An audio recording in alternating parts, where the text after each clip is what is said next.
Welcome one, welcome all to volume 84 of the NFC Beast Mixtape. You can listen to this podcast on any one of SB Nation's NFC East podcast networks. That's Blog of the Boys for Dallas Cowboys coverage, Bleeding Green Nation for Philadelphia Eagles, Big Blue View for those New York Football Giants, or Hogs Haven for the Hello Washington Commanders. You can also watch this show on the Bleeding Green Nation YouTube channel or the Blog of the Boys YouTube channel. We have a lot to get into. I say we. He is Brandon Lee Gowton from BGN. I am RJ Ochoa from Blogging the Boys. Brandon, the Philadelphia Eagles have lost every game they have ever played since the Phillies lost the World Series to the Houston Astros. Yeah, I mean, you're not going to get me with that this week because I know this loss, this Cowboys loss this week was really the most kind of meaningful result. But we can't talk about that game.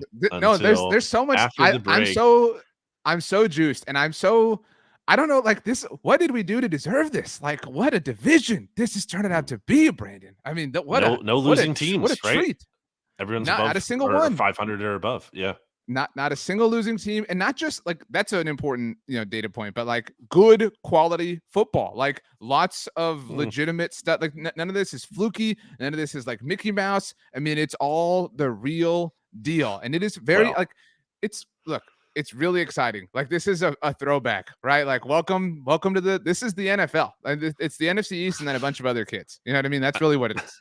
I mean, the East getting to play the AFC South this year is certainly helping matters. But yeah, I mean, we'll get to them. But the Cowboys have yet to play an AFC South game, by the way. But we have to start obviously with Monday Night Football because we have to go in divisional standing order. Although, if you allow me, and this isn't going where you think it's going, if I can offer something, we kind of have to go Eagles Commanders because it's going to kind of segue into that. Well, nope. I mean, we're going to talk about the Eagles' perspective of it, and then we'll get to the Commanders' perspective later. Obviously, we will touch on Commanders. That's a weird way to do this, but whatever. Too bad. That's the rule.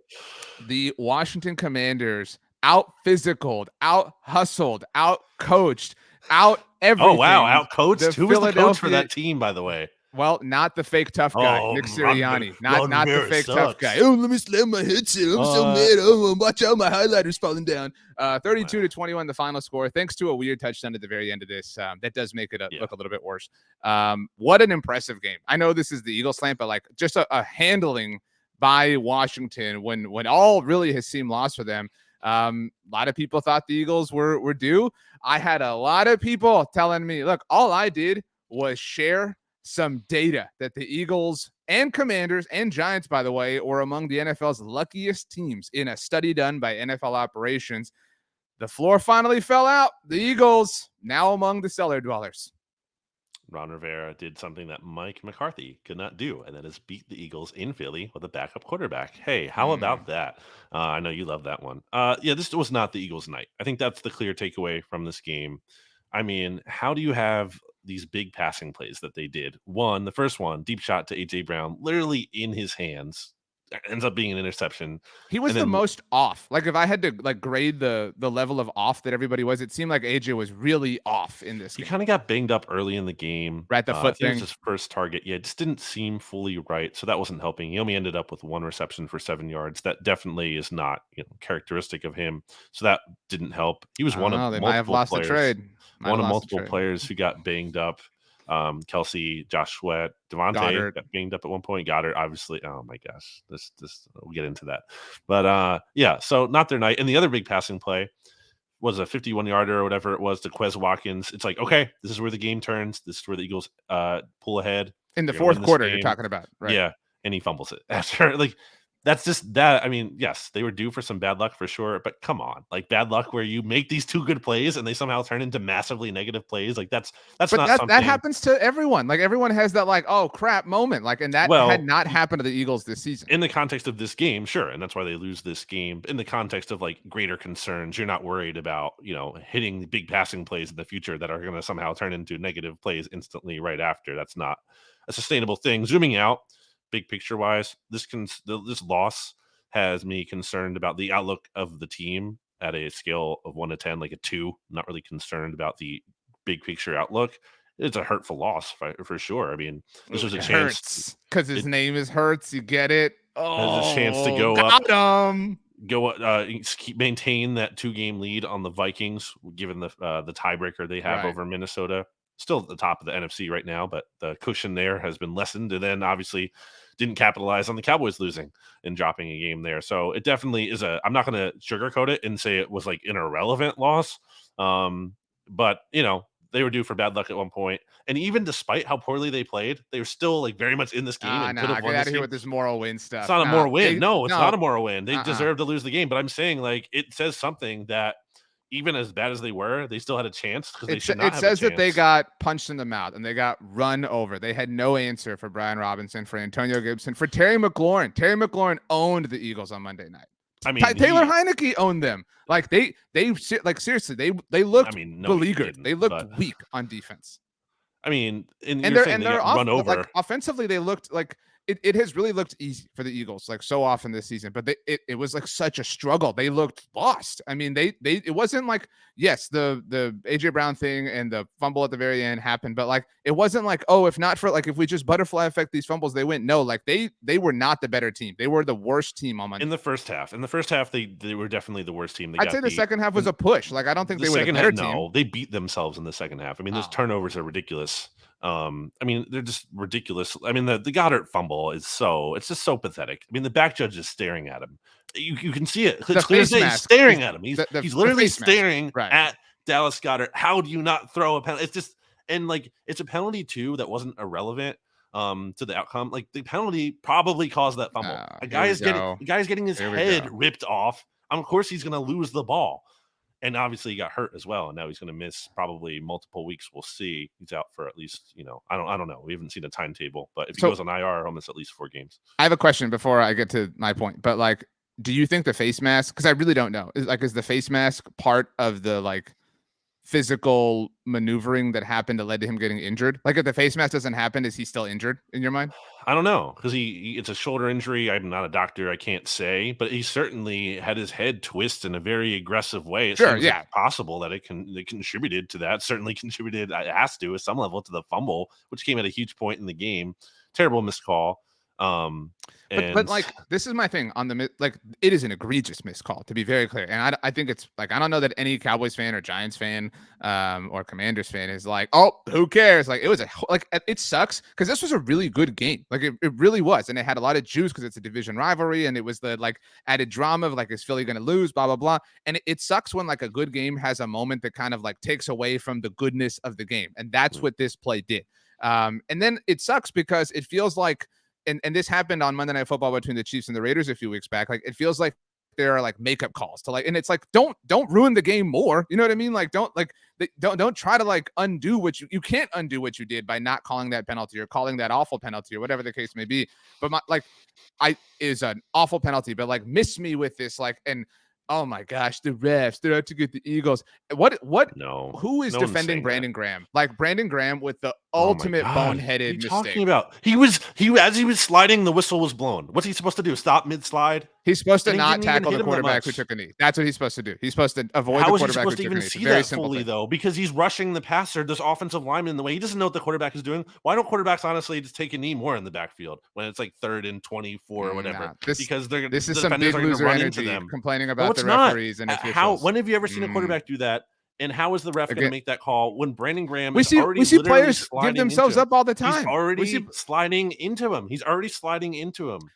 What's he supposed to do? He didn't slide into him. Like you make it seem like he did. Brandon Graham is supposed to be this like veteran leader, supposed to know everything, all the rules, blah blah blah. He touched him down as he was sliding. Penalty. It's an awful penalty. And again, it's a terrible call. I am super consistent on this. If anybody blames the officials, it's a horrible look. I hate it when the Cowboys did it. They deserve to lose at that point. I hated when the Cowboys did it after they lost to the Packers. We'll get to that after the Giants. But like, it is super loser energy. It looks like whining. God. It looks like, oh my gosh, it's impossible. We can't lose a game. There's no way that we could ever lose a game. Is saying. Oh my gosh, the only way it could happen is because officials are out to get Brandon Graham. No, the Dallas Goddard play, I'll give you. Like it's totally fine to want that penalty because it was deserved. But the Brandon Graham thing, that's on him. That's not on the official. That's on Brandon Graham. No, it is on the official. 100%. He's already sliding into the quarterback as the call is being made, and Heineke's also like getting back up. Like how has Brandon Graham getting up because he has to physically blow the whistle after he gives himself up. He was very obviously down. The ref determined all Brandon down. No, that is terrible. This is homerism on your end. This is awful. It's not homerism. It's Nick Sirianni's fake tough guy, like perpetuating itself on Brandon Graham. Like, oh, we were not a dirty player. I'm not saying it's a dirty move. I'm saying it's a dumb mistake. player either. Yeah, it's a mistake. I don't think I don't think it makes him dumb that he made a mistake. He's a very good player and a very smart player. He made a mistake in this moment, though. That's objectively true. But also, how are you going to decide the game on that call, too? It's not the right rule. call. What do you mean? How are you going to decide the game on a What are you rewarding? What are you rewarding? Are you protecting the quarterback there? It's really? The rule. You protected the quarterback who then you're got up acting and like, jumped they shouldn't and have called it celebrated because after it's the not play. cool enough. It's the rule. They have to enforce the rule. What's the spirit of the rule? Is to protect the quarterback. Was the quarterback really in peril there? Did Brandon Graham jeopardize him in any meaningful ways? No, he didn't. He gave himself up, but not in a way where he was in peril. Brandon Graham was sliding. He was already motioning towards him. What was he supposed to do? You've lost the right to ever criticize anyone for blaming officials ever again. Seriously. That's so untrue. It's just the Eagles deserve to lose the game. Eagles I'm not saying they lost the game because of that. They deserve to lose the game because of their own actions. They could have won the game, even though they didn't deserve it, by coming back late. And that was a lot of the issues there were exacerbated. And honestly, poor officiating went in their favor too. It absolutely did early in the game. I thought Devontae Smith kind of got it. It was a very tacky pass interference penalty on him, but that was the problem. There was just like really inexplicable calls in this game. It was not a good officiated game. No one can make that argument. What is a good one though? What is can you name a game where you're like, well done, officials? Where the refs were not an obvious factor. I mean, it's a subjective process. Like the officials suck. But the officials suck for everyone. Let's talk about more why the Eagles lost. The Eagles lost not because of the refs, because their defense was on the field forever. Because Jonathan Gannon is a big fraud, and oh my gosh, he is when it comes to. I'm not saying he's good, but he is the very clear fall guy. Like it is. But the aesthetic is terrible, RJ. It's just, what is the plan? It's sit back and allow Taylor Heinicke, who what's Taylor Heinicke's biggest weakness? You would say probably not a good arm, right? So why? Wait, what did you say? What was your answer? Not a big arm, right? Not a good. He does not have a good arm. Well, yeah, and I think this isn't specific to Taylor Heinicke, but I think if you pressure him, he's a mistake-prone dude. You know what I mean? But so if you drop back and you're giving him time, you're allowing Terry McLaurin to eat and get open for him. It just didn't make any sense. Especially, okay, that's your kind of your ethos. You're going to do it early in the game. That's fine. It took them basically until after the Commanders' first drive in the second half, which took 8 minutes. So basically, you're halfway through the third quarter, more than halfway through the third quarter at that point to adjust. It just took way too long. They did not challenge Taylor Heinicke to beat them. They just said, you know what? You'll eventually make a mistake. We'll just sit back and you're eventually going to make. We'll just wait. That's our strategy. Because that's what they've done. Because they've played some bad teams. That's a sound strategy, right? Hey, you're not that good. We'll outlast you, right? That is a fair strategy in some respects. To a point. But it was clear it wasn't working, and they could have adjusted much sooner, and they didn't. It took way too long when it was clear that it was not working, and Washington is going on these drives that are designed to shorten the game because they know they're the inferior team in this matchup. They want to play ball control, and that's how they want to win. And Bears chiming in, and the Eagles just let them do it. Jonathan Gannon's like, fine, you can do it. What are you doing? So as Bear speaks, it was a tough loss for him, obviously, against the Lions. Bear, it's cool. Oh my God, I can't wait to talk about Justin Fields. We're roasting the Eagles right now, and they're fraudulent fans. Justin Fields on the SB Nation NFL show this week. Justin Fields, who's lost his past 2 games, but you would never know it. And apparently he's the MVP of the league now, according to some people. Insane. 1 second while I get Bear out of here. Keep going. Lost the Lions of all teams. RJ is going off screen for the audio listeners to control his dog, Bear. RJ is also very wrong when it comes to the Brandon Graham thing. I mean, he just was sliding, and I don't know what he's supposed to do differently. There's nothing he's supposed to do differently. Anyway, it's a hurtful loss for the Eagles because of the reasons I talked about with the Vikings, and they're only a game over the Giants now. The Eagles still play the Giants twice this season. RJ is still gone, by the way. It's taken forever to get back. Come on. Offensively, I can't say the Eagles had.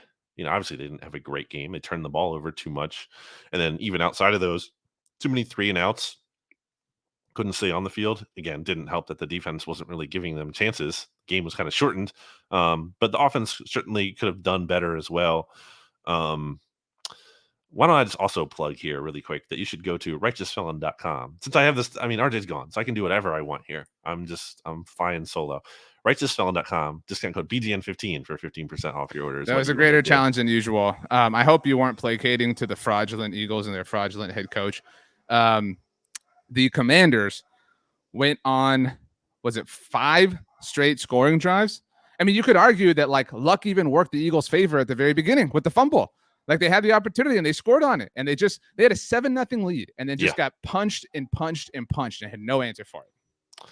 It's weird though, because like there's a lot of the Eagles' run defense is this big concern coming out of the game, and I agree with that to some extent. That is a concern. At the same time, you just said they got ran all over. Do you know what the Eagles' yards per carry was allowed in this game? What would you guess it would be if they got ran over? Well, I have it in front of me, so it's not really fair. What is it? I mean, if I'm looking at individual players, but like, so Brian Robinson, Antonio Gibson, and Curtis Samuel, who played for Ron Rivera in Carolina, in case you didn't know, all average over 3 yards a carry. But it was it was death by 1,000 paper cuts. Exactly. So that what they did is the Commanders made it a lot of third and manageables, and they couldn't convert. But I think the point being, and my co-host Jimmy Kemsky pointed this out on BGN Radio, which we just recorded for the Winning Your Nation podcast feed. I don't think the run defense was the biggest issue. The third down defense was obviously the biggest issue. And now some of that goes hand in hand because Commanders were able to run the ball not like amazingly well. I mean, their longest run was only 11 yards. So to be like the run defense is a travesty. It's kind of funny that they only gave up a long of 11. But certainly they didn't force enough negative run plays. Like it was like consistently 3. It was like couldn't get off the field. It wasn't like 7, but then there was a loss of 3. Yeah, they weren't getting them behind the chains. The Commanders kept staying on schedule, and it was just a bad job by the Jonathan Giddens to not adjust. And also, I did say while you were gone, like the offense, the turnovers were an issue, but they had some crucial 3-and-outs, and the biggest one really was at the end of the game on their penultimate drive where you get the ball back. This is like, okay, this is a big spot for Jalen Hurts, and I thought he had a good game overall. The interception kind of fluky. He couldn't get it done. Couldn't get the fourth quarter comeback done. But yes, he has absolutely. no fourth quarter comebacks ever in Philadelphia. Zero. In Philadelphia, I don't think that's true. The broadcast said it. He's never had a fourth quarter comeback at home. Oh, okay. That's where else would Philadelphia be? I thought you meant like with Philadelphia, like as a member of the Eagles. Well, that would still be true. Oh no, I mean, no, in Philadelphia at home, right? So anyway, where was I going with that? Hurts. So it's 3rd and 8. I mean, the whole sequence was off of that penultimate drive. They run the ball for some reason. Okay, first down. It's 2nd and 8. Then Hurts gets pressured, throws short to Miles Sanders. It's incomplete, but I think there was something weird on that play. I had to go back and watch, but like they were in like 12 or 13 personnel. I think both Devontae Smith and AJ Brown weren't even on the field. Like, what are we doing? Like, what are we like? What is this? And then 3rd down, Hurts just drops his eyes way too soon, feels the pressure way before it arrives, and then basically runs into a sack for a 5-yard loss. And that was like, that's pretty weak. It's a weak showing from the offense. So I think the defense deserves most of the blame for sure, but I'm not trying to let the offense off the hook either. I don't think that Jalen Hurts deserves the blame, although he did fail to engineer the comeback. But I think that AJ Brown deserves blame. I think that Quez Watkins deserves blame. Right? Like if you want to hand some blame out, on offense, there's definitely some scoops that you can dolly. I don't know if dolly's the right word there. I think the most embarrassing moment for the Eagles offense this season was coming out of halftime. All right, here's a chance. You're down by 6. Everyone's kind of wondering what's going to happen here. You go 3-and-out. That is super embarrassing. Like that is a really pathetic show. And it was on their final drive too, in a situation where they've been so good this year. These end of second quarter scenarios, the second quarter in general is like their quarter. They also went 3-and-out, I believe. So yeah, to go 3-and-out both at the end of the second quarter and the beginning of the third, like that's like the guts of the game. That's where you can like turn the game around or really like seize control if you have the lead. And they came up small. So yes, again, you talked about it, but just to add, I know that they had the one play at the end that like cost 1 billion people fantasy leagues with the Devontae Smith, like what was defined as the fumble for him. Yeah. But that was not. I don't categorize that as like their final possession. Like their actual true final. Right. Their actual true final possession to go 3-and-out is super embarrassing. Like that's what I said. Yeah, I know. I'm piggybacking off that. So like literally multiple times, like when the going got tough, and like so sure the like line is funny that Jalen's never had a fourth quarter comeback. Yes, Quez Watkins fumble, whatever. But multiple gotta have it. Important clutch drives that you have to have. Not only not getting it done, but to go 3-and-out, it's really, really, really troubling. I would say again, I'm gonna if I were proportioning blame here, the defense definitely deserves the majority. Again, the offense came up small in some big spots. The defense didn't get the offense enough touches by staying on the field for forever.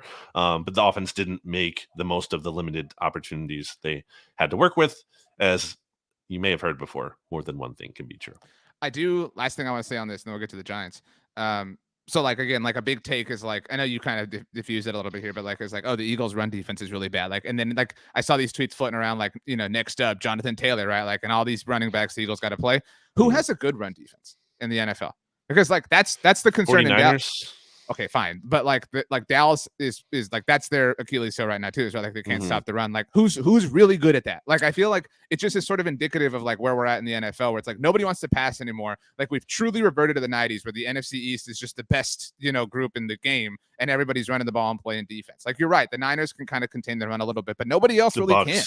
I'd say the Bucks, at least, Sure, but like for the most part, it's a common denominator. So like if you're an Eagles fan that feels that way, or if you're a Cowboys fan or whatever, like it's kind of like a widespread issue. Like that's just where the game is at in this particular weird season. Yeah, and I will say, look, I'm not going to one of these people who are like the Eagles losing is actually good. No, it was a harmful loss when it comes to the impact of the standings and everything. That said, if they go out and they blow out the Colts this weekend in Indy, then you put that game behind you and you're looking good moving forward. Yeah, I want to say it was super impactful for both New York, who we're about to get to, and Dallas, because like, Washington is maybe a playoff team, but they're not winning the division at this point, right? No. But like the fact that it's a divisional loss, and New York and Dallas each have one. Yeah. But like New York controls their destiny completely against the Eagles because they still get to play them twice. And if Philly loses one more, then Dallas. Well, no, seriously. Like, but like, so do the Eagles though. Then the Eagles also do that.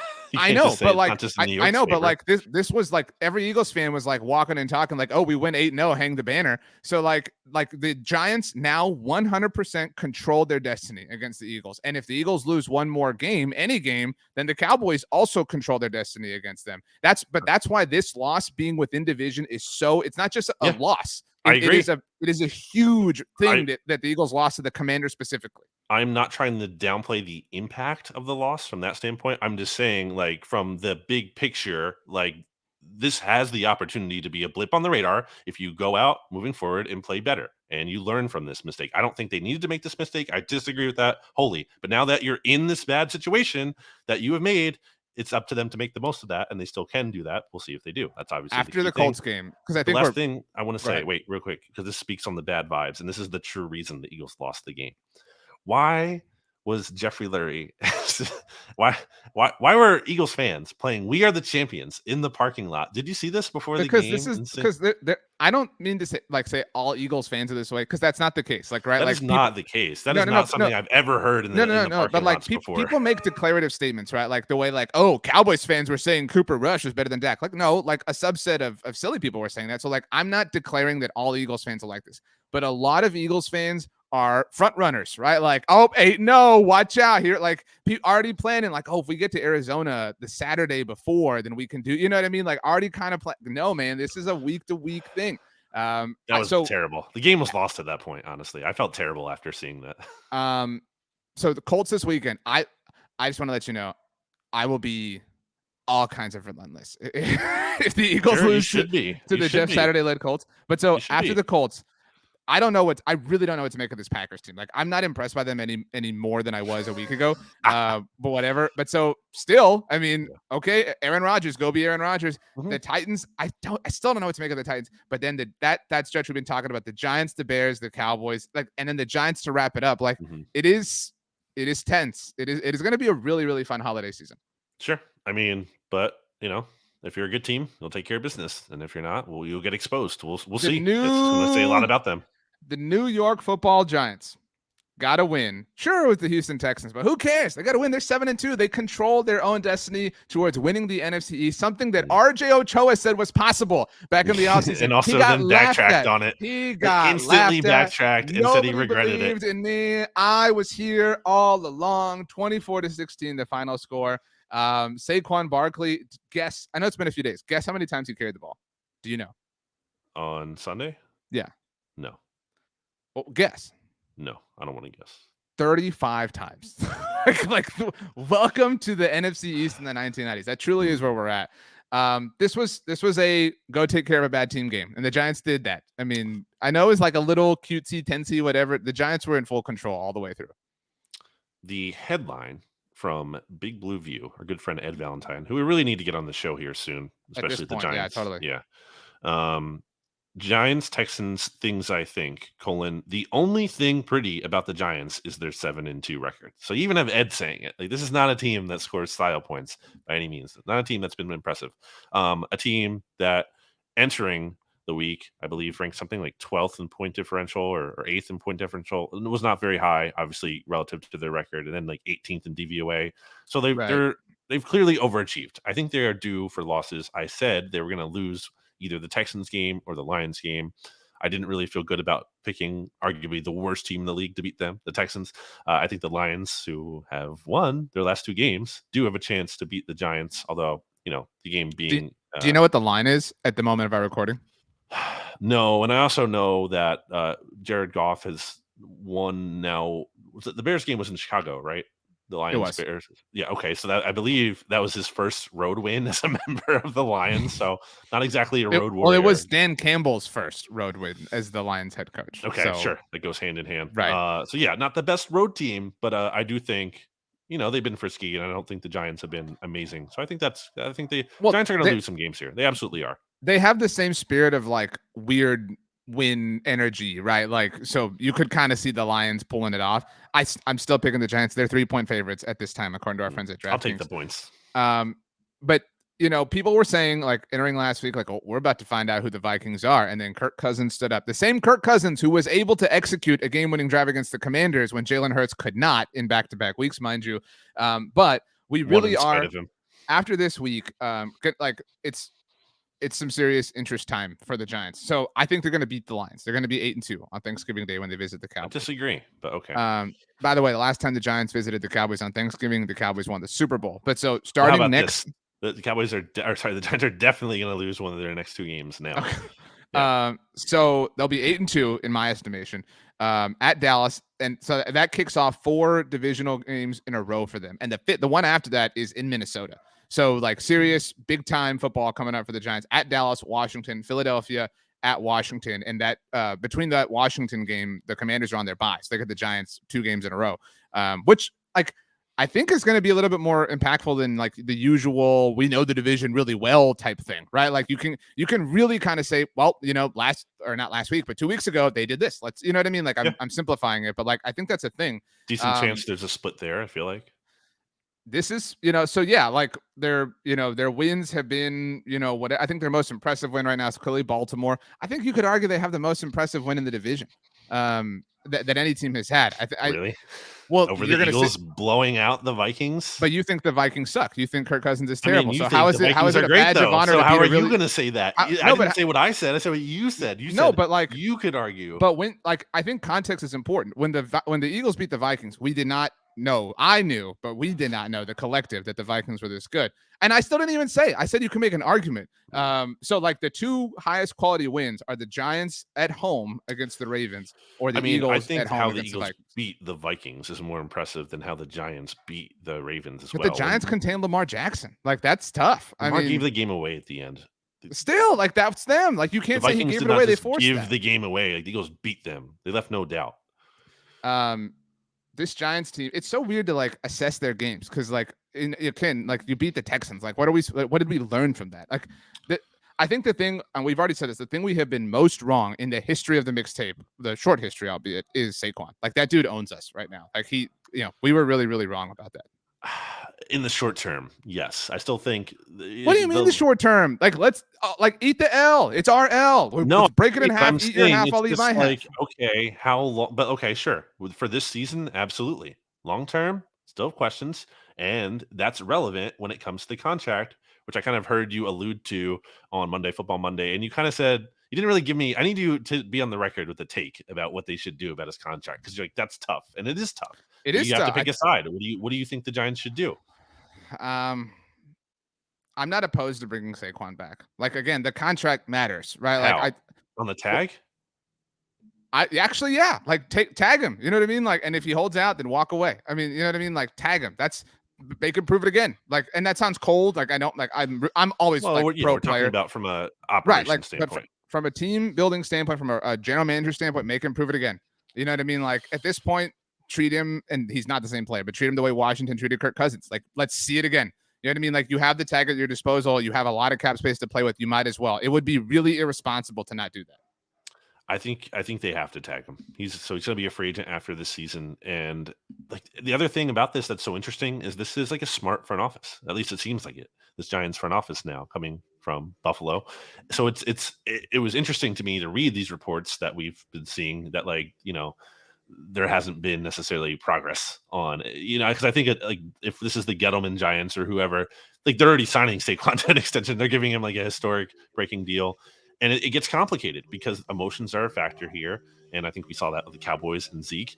And I think this is going to be a very interesting decision what the Giants do with Saquon, because I think like Zeke at the time, that extension was a win in the sense that he helps the Cowboys win now in the short term, but it was obviously not a good long-term decision. So I think it's really going to be interesting to see what happens with him. And to your point on Monday Football Monday with the quarterback, is Daniel Jones definitely back? Like they have a lot of big decisions to make still. I think ones that are certainly good ones to have. They're in a good spot, but this offseason for the Giants is like a huge inflection point. It's like, okay, they could flip and like turn into like real contenders, like NFC legit power, or they could screw this up and go back to the bottom. I mean, the quarterback thing is like the pendulum, and I think you can make that argument for like both New York teams. This isn't the AFC East mixtape. By the way, right now, if the playoffs started, all 4 AFC East teams would be in the playoffs, which is the dream for us, obviously. AFC Beast. That's true. Yeah, like how come that never got any pop? But whatever. Anyway, because the Patriots just own the division for so long. Right. You mentioned turnover differential, just like again, because that is important context, and like that can like inflate and change like in a weird way week to week. Currently, through week 10, the Eagles lead the way, plus 13, the Vikings plus 8, the Ravens plus 7. So, like, again, that kind of goes to the argument of like the high quality wins for the Eagles and Giants right there.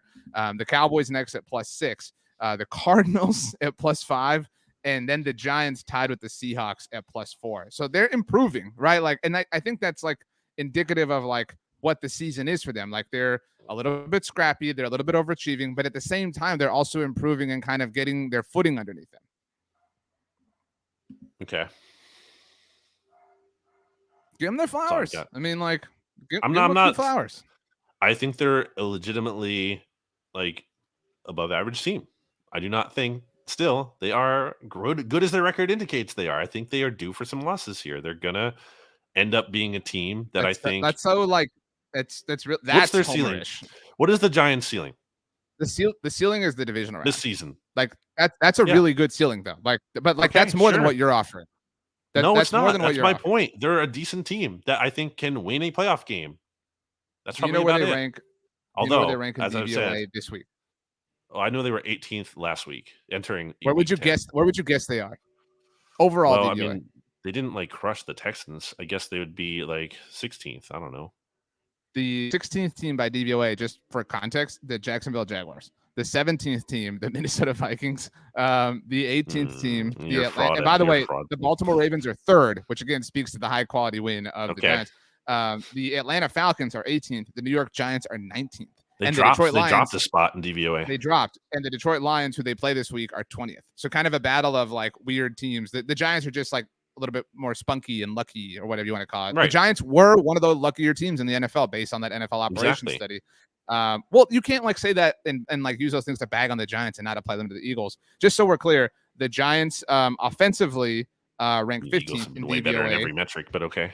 Defensively ranked 24th, and from a special team standpoint, ranked 16th. So yeah, like you said, like it's a different version of like what's their ceiling. They're not like really good at anything. You know what I mean? They're just not real. They're just not really bad at anything, and they hold on and survive. And if you make a mistake like Lamar Jackson, they're capable of sitting on you and waiting it out and winning the game. We've said this before. I've said this before, at least. No, I don't disagree. I'm saying like they don't beat themselves. That's a big departure from the Giants of years past. Is they would very much beat themselves. These Giants don't do that. Okay, now that we're halfway through the division, let's take a break and hear a word from our sponsors. Welcome back. During the break, Brandon told me that he is going to make a very special meal or part of the meal at Thanksgiving dinner. What are you making, BLG? You know, I'm not the biggest Thanksgiving guy, so it's probably not true. In addition to the fact that there wasn't even a real break. I don't know. I don't. I have. I'm gonna bring a pumpkin pie, so that I've got that going so far. If you had to assign pumpkin pie to a holiday, does it belong to Thanksgiving or Christmas? Because it can't be both.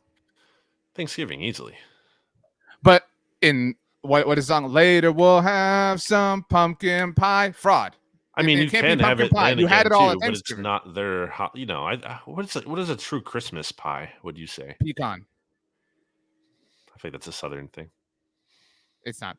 I will say so now that I have a kid, I really want to have something that is like I think I mentioned this before, like dad's like thing that I can make. Like, Dad, make your whatever, like your famous whatever. And so I kind of want to make I kind of want to make like a Thanksgiving mac and cheese. You know what I'm saying? Like make your Thanksgiving mac and cheese, Dad. You know what I mean? Like it could be like a thing. So I'm kind of like the I'm in the Cowboys market. mac and cheese. Well, I'm in the market. Oh, that's the name. That's what we'll call it, Cowboy mac and cheese. So I need a recipe. Why? If somebody, I want there to be some sort of like protein involved. Like I don't know if I want it to be like pulled pork or what, but if anybody has buffalo mac and cheese is a great thing. If anybody has a mac and cheese recipe, hit me up on Twitter and Instagram at Ochoa. You can hit Brandon like a up if you jalapeno mac and cheese. I don't know. Haven't decided. You like a spicy food? I don't like love it the way you do. It's fine. I think some people make loving spicy food their like personality trait. I don't think you do that. The same way they make like loving sour candies their personality traits. Like, oh my gosh, I love the sour green apple. It's so good. Whatever. I do like a sour green apple. I like spicy, but not to the point where it hurts. You know, it's about ratios, and it's about having the right ratio of flavor. And would you ever do the like drink milk when you eat something spicy move? No, so you're talking about something that's so hot that I would require that? No, that's too much. I think milk is gross. Like milk is fine in cereal, but like I really don't want it in anything. Like I think it's weird that people drink milk. I feel like the move too would be to get ice cream because it's like colder, right? But that's like a thing. I don't know the like chemistry behind that. Like, yeah, but I'm saying like, wouldn't you rather have ice cream? No, because I would want to like chug it if it was really hot. You couldn't chug the ice cream. Why don't you get a milkshake then? Again, you couldn't chug that. You know what I mean? Yeah, you can. Take the lid off. Brain freeze, dude. Okay. The Dallas Cowboys blew a 14-point lead on the road at Lambeau Field. You wanted this game so bad. Don't act like it doesn't hurt. It does hurt, but like it hurts because this bad dude owns my team. Not some weird quarterback named Taylor. Taylor Heineke's got green and black and white Jordans right now because he owns the astounding to me that there are Dallas Cowboys fans who are not insanely fired up for this game. The Green Bay Packers owned us for the better part of the last decade. They are a big brother, and I do not care what their record is. I want to storm into Lambeau Field, plant a silver and blue flag, and dominate all four quarters. I know I wrote that. Where was that? In the most savage way possible. This week is for Mike McCarthy in many ways, but is also a changing of the guard. The Packers are seemingly, thankfully, at the end of their incredibly dominant run. I want the Cowboys to send them on their way and not fall victim to any sort of trap game or lull or whatever. Win this one for Mike. Brandon reads blogoftheboys.com. The Cowboys live in his head rent free. Who you are nowadays. Cowboys dude, by 20. We talk all the time about how sports should be meaningful and they should hurt. And I hated that there were Cowboys fans who were afraid, obviously rightfully so, of like assigning, intensity to this game. I was not afraid. Like it should. I hate this. Like this dude owns my dog's been barking in the back on this whole show. I made this joke already several times this week. His name is Bear. We're Cowboys fans. Aaron Rodgers owns this household. He does. It sucks. It bothers me greatly. I mean, like, and if you can't beat him now, when can you? Like, when is it going to happen? I mean, it is so frustrating. And so, like, I don't know what like victory lap you're taking. Like, I'm really sad about this. But again, I feel invigorated that the Eagles couldn't capitalize it because they're, fake tough guys like their head coach. I mean, they blew a 14-point lead. Like, it was so frustrating. And like, they were in control of that game. Like, they were never not in control of it, I felt like. They didn't blow it to like Aaron Rodgers making this like amazing play. You know what I mean? Like, that's what's frustrating is that there's people like, oh, and like me that are like Aaron Rodgers owns them, but it's not like, not like Aaron did own them. Like, like it was like the 3rd and 20 throw was amazing, whatever. Like it was just, they just ran all over them. They couldn't stop Aaron Jones. And the Cowboys knew they were going to run. They couldn't do it. And like, I'm so bothered by, I hate this season, to be very clear. I hate how this season has forced me to become this advocate for running the ball because I feel stupid, right? Like I mean, like by principle, I believe in passing the ball and moving through the air. Like the quickest path to the end zone is through the air. But I cannot believe the Cowboys didn't run the ball on 3rd and 3 in overtime. Sure. And I love the decision to go for it. Totally fine with it. It sucks that it didn't work out. But if you know you're going to go for it on that 4th down, if assuming you don't lose yardage on 3rd and 3, you have to run the ball. Especially at that point in time, the Cowboys had run the ball 4 times in overtime. And granted, 2 of them had come back due to penalties. Not one of those yards had gone for more shy than 7 yards. They were dominating the Packers on the ground. I don't know why that's Kellen Moore to me. Like Kellen Moore is the weak link on this staff. But you know who needs to take some heat? Dan Quinn. Like there's not a Cowboys fan out there who wants to point a finger at him. I mean, yeah. I mean, what did we just say about the Packers last week? What are they hanging their hat on? Like, there was nothing that you could point to with this team that you felt good about at all. And for them to have that kind of offensive production that they did, and obviously it was aided by some turnovers from one Dakota Rain Prescott, who is now 31-31 against teams outside of the NFC East. So when he's not taking, but he's had a 4th quarter comeback at some home. Some of the worst franchises in the league, literally since 2017. Jalen Hurts has never had a 4th quarter comeback in his home building. The Giants in the Washington team. The Washington team that just beat the Philadelphia Eagles. Interesting. Well, certainly they're a better version now than they were when they were picking and overall. That Washington team that the Cowboys already beat this season. Right. And anyway, I mean, yeah, we're talking about going back to 2016. Dak is 31-31, including the playoffs in non-NFC East games. So, maybe it would be nice to do something outside of the division besides being mediocre at some point. I do think he was getting off a little too easy with some of those interceptions. Like, oh, the interception wasn't on him. Definitely wasn't on him. That used to be a huge thing with Romo. Like, that was like a meme, I feel like, in Eagles. Let go of it. Romo lives in your head rent free. Absolutely. Like, talk about this. It's not about Romo. It's about the Cowboys quarterback. Somehow it's not his fault. Somehow an interception. Oh, not I think his fault. Like, who is like, I don't like, I'm not saying those things. So like, you shouldn't like, it was like on the national, the commentator on the national broadcast was, who was it? Olsen or? Yeah, well, like Greg Olsen doesn't speak for Cowboys fans. Like why? But like people were taking that as canon. It was like, oh, it wasn't on Dak. Joe Buck was fawning over the Eagles the whole time. Like this isn't like, don't, that's a straw man argument in every sense of the word. By the way. Rudy Ford. It's concerning that CeeDee Lamb isn't cutting over the middle because that's happened multiple times this season. CeeDee Lamb has left Dak out to dry. Now Dak has to know that at this point in time. Like that's like it. We say this all the time. Multiple things can be true. It can be on CeeDee and Dak. Like it's a poor throw by Dak Prescott in that moment. DeMarcus Lawrence had a strip sack of Aaron Rodgers. That was the moment, right? Like that was the storm in like a bunch of savages. They take over at the Green Bay 10-yard line and you throw an interception. Like how can you get no points there? It's really, really frustrating. Yeah. Do you have something else? Like that was a really short answer. I mean, it seemed like you were going. I mean, I said what I said. Like Dak was, I thought, disappointing. If the Cowboys start Cooper Rush, they probably win the game. So it's just a tough scene. Oh my gosh! See, like that's so. I just want to see if you're listening. Somebody tweeted at me and was like, "This is why BLG says it's your bit because you say these things are gonna rise." Like BLG doesn't even believe half the things he says. He's like full troll the other half of the time. Christian Watson had 88 receiving yards prior to this game. Stinks, dude. He's not even good. It's not even good. I know he's not good, but he had 107 yards and 3 touchdowns against the Cowboys. He had a great game, but he didn't even have like a flawless game. Like he still had mistakes in that game. Like he's clearly not a good player, and for the Cowboys to get beat by him was all that more pathetic. I talked to Trayvon Diggs this week on the Blogging the Boys podcast network, and he actually said that Minnesota was the one. Like he said, like they're hyped for this game. He had an interesting take that he doesn't like the bye week. And he was really, juiced, and everyone should go listen to that on the Blogging the Boys podcast network. Everyone should go listen to the interview on the Blogging the Boys podcast network. You can watch it on the Blogging the Boys YouTube channel. Talked obviously about the matchup against Justin Jefferson. But he said, Micah said, McCarthy said, everybody said, like, until we can show we can stop the run, teams are going to try doing it. Teams are going to, like, why wouldn't you? Like, I mean, the Green Bay knew they were going to have to run the ball. They did. Aaron Jones had 138 yards on the ground. 138 yards. How? This is a really interesting week, I think. This week 11 from an Eagles perspective, certainly, because I was going to ask, like, so what? So can I set it up, please? Please. Go ahead. Okay. Because I'm talking to Brandon, but to all Eagles fans, what do you want to happen on Sunday? You have to, like, you made me pick a take. What I want your preferred outcome, not like, well, I'll also be happy. No, I want to know what you prefer. If the Cowboys win, then that means the Vikings lose and the Eagles have outright. Well, they currently have outright, but they have more room for error when it comes to the number 1 seed. It'll be a 2-game cushion, assuming the Eagles win. Yeah, right. So it gives them all the more room for error as far as the number 1 seed in the NFC. If the Cowboys lose, Vikings keep pace at the moment with the Eagles and are certainly more on pace to potentially dethrone them, especially if Philadelphia struggles. I think let me get my bearings here. So the Vikings, Cowboys, it's in Minnesota. Yeah, sorry, I was answering a text message. It is in Minnesota. That's this week, and then next week we have Giants Cowboys on Thanksgiving in Dallas, right? Correct. So I think that's because that context is relevant there too. I mean, but and just for like a further piece of context, the Cowboys do not play the Thursday after Thanksgiving. That has generally been the case. So like that's a natural assumption for people. That's not the case this year.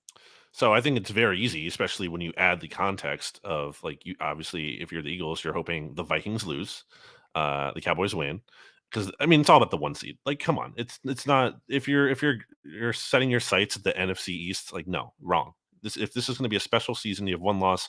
Go all the way. Like you're shooting for the number 1 seed. You want the Vikings to lose this game. And then you hope the next week that the Giants end up upsetting the Cowboys, or depending what the Giants. Why would you want that? If the, you know what I'm saying? Like, well, I'm assuming I think the Giants are going to lose to the Lions. So I think it'd be more helpful at that point. Let's say though, that both the Cowboys and Giants win this week. Because next week's going to be an intense week on the mixtape with Thanksgiving and stuff. So like, who would you prefer win that? Because the Giants still play the Eagles twice. Sure. But I feel good about the Eagles' chances against them, at least splitting. So actually, this is the question: what is more likely in your mind? The Eagles sweep the Giants, or they beat the Cowboys on Christmas Eve? What is the more likely of those two things? I think that it's sweeping the Cowboys. I mean, it's no. Just that one game. So they either sweep the Giants or so you're saying it's more likely they lose or they beat the Cowboys and that they could sweep the Giants. Then why would you root for the Giants next week? You would be wanting to root for the Cowboys if you consider the Giants to be a greater threat. The Giants are going to lose this week, so they're going to drop to 7-3, and then I'm rooting for the Cowboys. They would also be 7-3. So then at that point, I would be rooting for the Giants because I think they are the lesser team. How does that not make sense? I guess. I mean, okay. Now that you laid it out, it makes sense. Yeah, thank you. The Vikings, just so we're here, because while we're here, after this Cowboys game, they play on Thanksgiving as well. The Vikings do. How's that possible? No, they don't. Yeah, they do. I thought the Bills played on Thanksgiving, and I guess I was. Who does the Vikings play on? They play the Patriots. Weird game. They're the night game on Thanksgiving. Is that? What a weird matchup for like the nighttime. I'm trying to think like what's the story what's the go connection? Patriots. No, but like, you know what I mean? Like we had the like Harbaugh brothers you know what I mean? Like what's the common thread? Can you think of a connection? That's what I'm trying. Like one, is there an obvious one we're missing? Like, no, right? I mean, I'm really struggling. Did Kevin I don't think there's any former player or like notable coach that was on the other team. You know what I mean? Because that's what it's some sort of like revenge or division rivalry. That's the night game. Kevin O'Connell was a 3rd-round pick by the Patriots in 2008. There we go. We finally found it. Oh man, that is going to get hyped 1,000 times on that game. It's going to be real. But so Patriots, Jets at the Lions, the Colts. Colts going to play kind of a sneaky role here in all of this because they still play the Eagles and the Giants, correct? They still play the Eagles, the Giants, the Cowboys, and the Vikings. So all teams that are pertinent to the Eagles' success this season.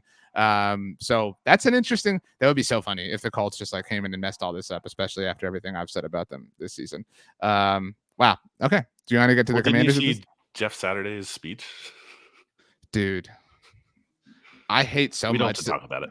I hate so much that they won and that it like makes people think that like they're doing something notable. I hate that so much. It's more about the Raiders being awful. I mean, it's all about the Raiders being awful. Okay, we want to get to the command. I mean, we already talked about the game. I mean, I think it's stupid that people are like, well, they can't go back to Carson Wentz now. Like was that an idea? Was that something that people were considering? By the way, Carson Wentz and his team have never lost in his return to Philadelphia. Carson Wentz and his team are undefeated as the visiting team in Philadelphia. He made a major contribution to that victory. It's an objective fact. Carson Wentz has never lost a game as the returning team in Philadelphia. He owns that building. Let's talk about their outlook, because by the way, I think it's weird to call open stadiums buildings. Like it doesn't have a roof. I don't know. So the Commanders, up next for them is a road game against the Texans. Should be winnable. Home game against the Falcons. Some winnable games coming up here. You mentioned they have that Giants bye Giants little stretch there, which is the Giants bye sandwich, right? Very dumb. Huge one on Christmas Eve for them. 49ers in San Francisco. That could determine which of those teams might be a wild card team and which one might not be. The perspective, to BLG's point, as of right now, or as of the culmination of week 10, so as we enter week 11, the San Francisco 49ers are the 7th seed in the NFC, and the Washington Commanders are the 8th seed. So to your point, like that's the tiebreaker right there, assuming they kind of keep pace with one another. Also should mention Chase Young will be back. Looks like he's progressing and will be back, I think, this week. If not this week, then definitely after that. So certainly another factor working in their favor. I mean, Commanders, what's their ceiling? I don't think very high, but they could be a wild card team. So to that point, let's kind of Commanders, Niners it out, because that's the real competition. The Commanders have not had their bye. The Niners have. So San Francisco's 5-4.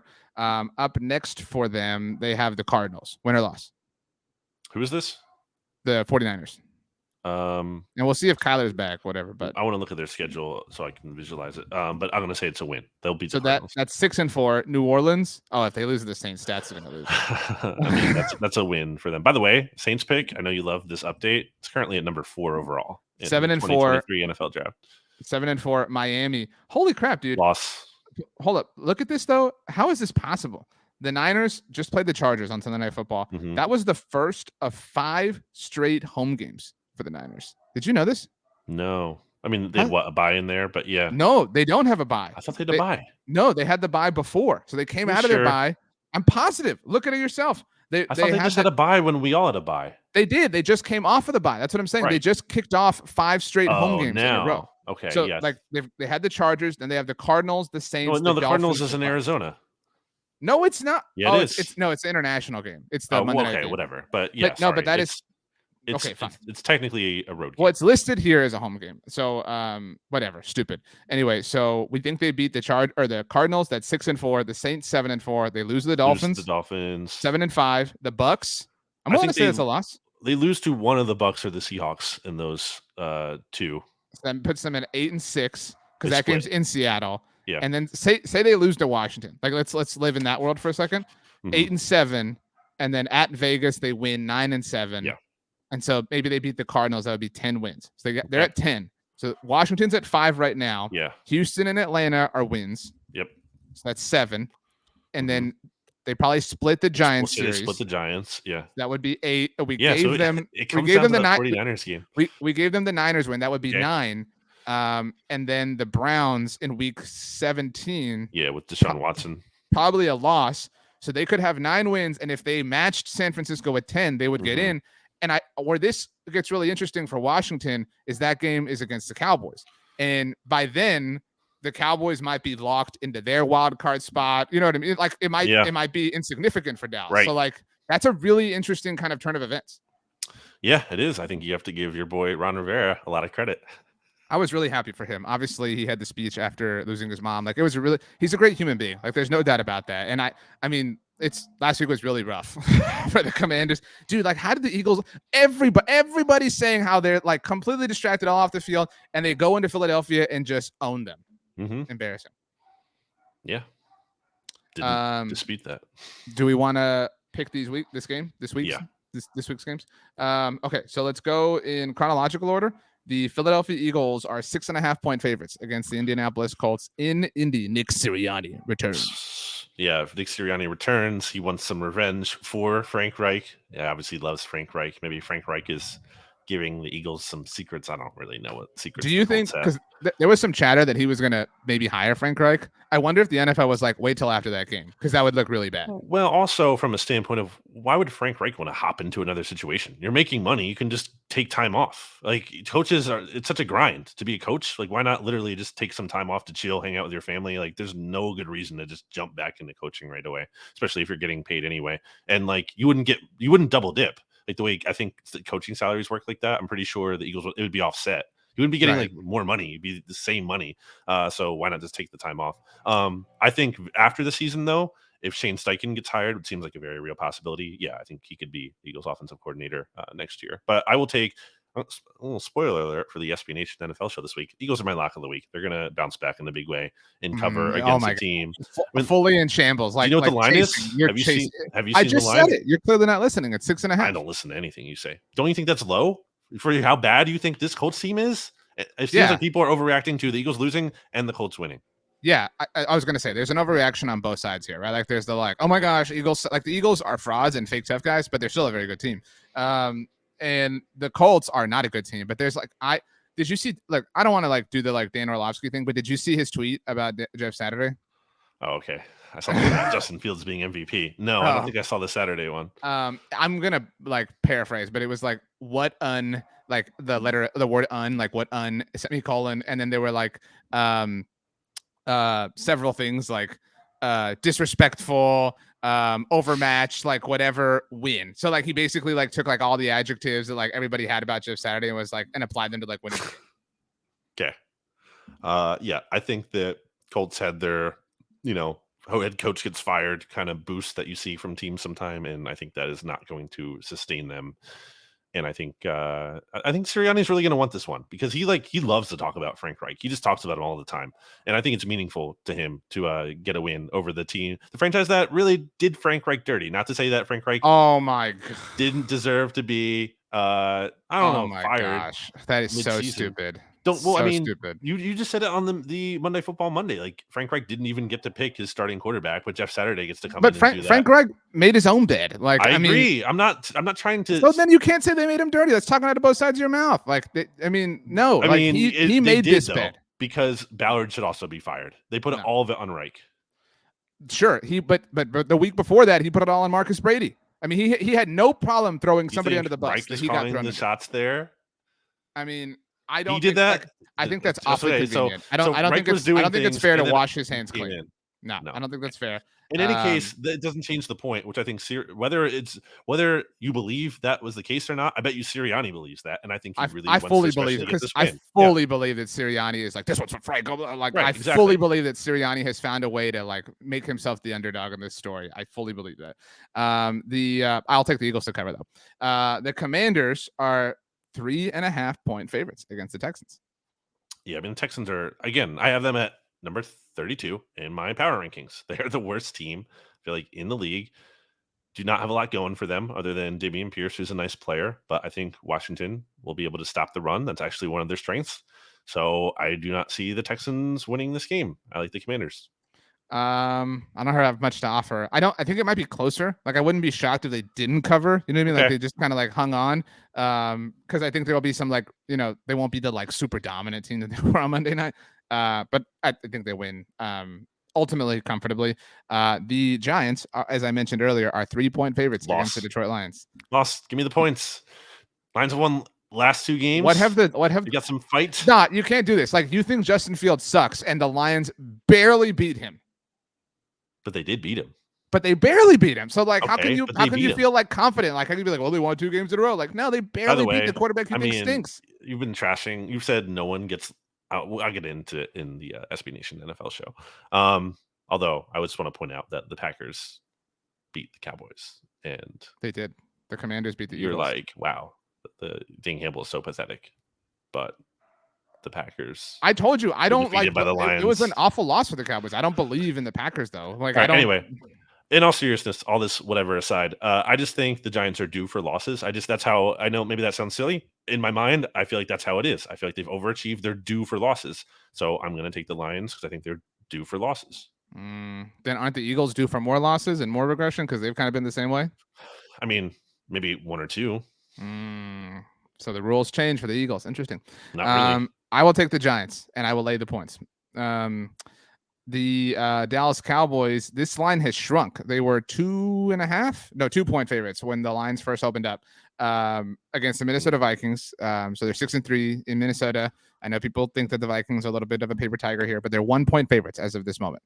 I'll take the Cowboys. I mean, the Vikings. You locked the Cowboys up last week, by the way, speaking of the SB Nation NFL show. Yeah, that's fine. I'll so you're over here like, how stupid when you thought they would win emphatically as well. Thank you for reading my blurb. You literally shared the exact same thought. No, I did not want them to win. I thought they would win, and they should have won. Was I wrong? They were up 28-14. They should have like held Brandon on. Graham. What am I supposed to do? He's on the ground. What am I supposed to do? You're turning the Cowboys losing into an own on me somehow. Yeah, because you were sad. You're just owning yourself because the Cowboys were sad. Lost. I'm not sad at all. I will take I'll take the Cowboys to win because I think the Vikings still are not as good. I mean, they were like what? They were 8th, I think, actually in point differential, and like we just said, you won't give them any credit for the win. 18th in DVOA. I mean, they won in spite of their quarterback. I don't love winning. That's not true. Yes, absolutely is true. Did you watch the game? Did you see the turnovers? They were terrible. Did you see him? Did you watch the game?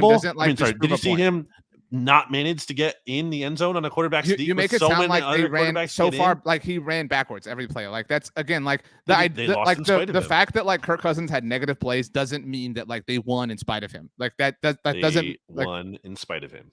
I will take the Cowboys to win, obviously. Okay. That's a help to the Eagles. Congrats to Cowboys. You're only helping the Eagles. By the way, well, assuming the Eagles beat the Colts, which isn't really necessarily a lock because they just got pushed around by the sorry Commanders. But by the way, DraftKings does right now have the lineup for Thanksgiving's Cowboys Giants game. It's subject to change. I mean, it's obviously over a week away. What do you think it is? I'd like you to guess. I'm gonna say Cowboys -3. It is Cowboys -7. That's a little much, I think. It's a week and change away, so it's very interesting. I mean, that's me saying that as someone who isn't even as high on the Giants as some people would be. That's crazy. And that'll change. That's gonna change. Wow. Anything else you want to say? Anything at all? I would just like to point out that despite losing, the Eagles are still first in the NFC as a whole. Oh my gosh, this is the ultimate moral win. Like this is what I was told that Eagles fans weren't. I was told that Eagles fans were only caring about winning. They weren't about participation trophies or morality like this. Like it's absolutely a frustrating loss. Go hear me talk about it on BGN radio. But I'm saying, for as much as it was, like if you zoom out, they're still 8-1, and literally anyone would sign up for that through the first 9 games of this season. Now we would have signed up for this territory. For 8-1? The shambles that Eagles fans have fallen into is just... If they lose to the Colts, it's a different story, my man. Like, that's going to be a different tune. That is not like 8-2 is still good. No. Definitely not.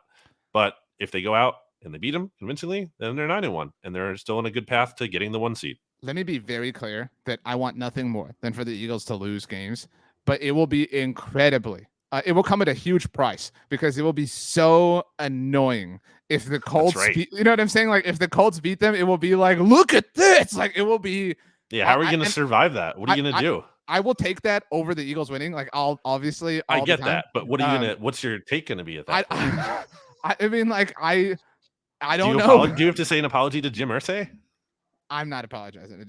To be fair, I was more bothered by Chris Ballard and Frank Reich that I was Jim Irsay. Like, I mean, because like we're perpetually bothered by Jim Irsay. So my beef was with those two more than anybody. I think Ballard more so than anyone. Ballard sucks, but because he's like Frank Reich actually, did some things, right? What has Ballard really done? Like, what has he actually accomplished? Like Frank Reich was the offensive coordinator for a Super Bowl winning team. He also had one of the best comebacks in the NFL history as a quarterback. Like he's done some things in his career. He also had that comeback in college, and not only in the NFL. He had the same comeback in college. So like, my point being, he's done things to like earn reverence and respect. Right. What has Chris Ballard done? Like, what has he accomplished? He hung a banner for a playoff appearance.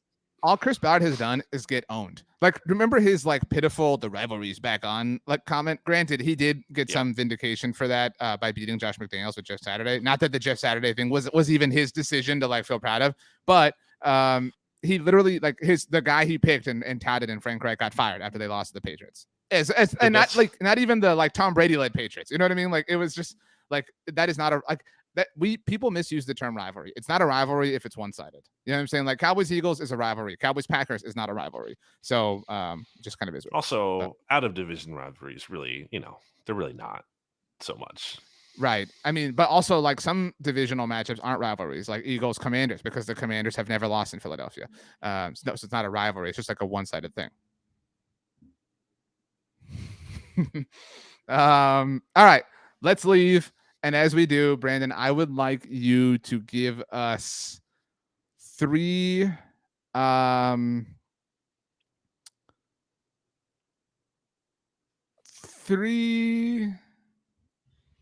cool. All right, bye everyone. See ya later. Cool. Show's over. Three cool foods. Three cool. We talked jalapenos. Temperature earlier. or aesthetic? Yeah, like the opposite of jalapenos. That's the only explanation you get. This is the kind of food I don't like, especially like a savory. Like I don't like a potato salad, but I'll say a potato salad because that's one of them. Like you count that, right? Like I will. I don't like it either. I mean, I'm saying that qualifies for the category. Right. Yeah, that fits the category. Okay. Potato salad. Another cool food. Let's say blueberries. Good pick. Very good pick. And then I'm gonna go with so cool, not cold, because you can't say ice cream. Right. Cool, something cool, just cooled. I don't want to say a fruit again. This is tough. This is a tough activity, RJ. It's also not good podcasting. Why don't you pick the last one? Banana pudding. So the podcast audience can't see this, but the YouTube audience can. I'm wearing a Jordan hoodie because Taylor Heineke got a new pair because he destroyed the Philadelphia Eagles. I'm on the He's wearing a Cowboys logo and the Cowboys lost.